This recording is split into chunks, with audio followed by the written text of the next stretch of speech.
now is, an extremely relevant time to make a game about war. I mean, with all the conflict in the world, without necessarily saying this is a game that's about, what's going on in Iraq or anything like that. It's a planet Sierra that's kind of like Earth. And it actually is, and to some extent, just as much almost a World War II with monsters as it is kind of relevant to what's going on in the world today.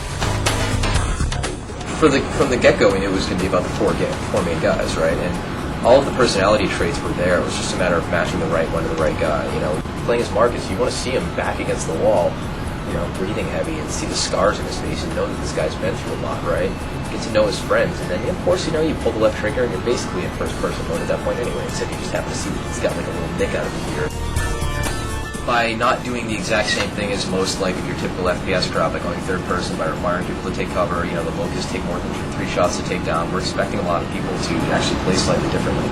And that's going to require a little bit of patience to get. There's a little bit of a learning curve in the game. If there's a few weeks after the game comes out, if there's one guy in North America or in Europe or wherever who hasn't heard of it, which I think there's 3 of them left, you could have, 2 guys hanging out. Okay, and so then I was sitting there, right?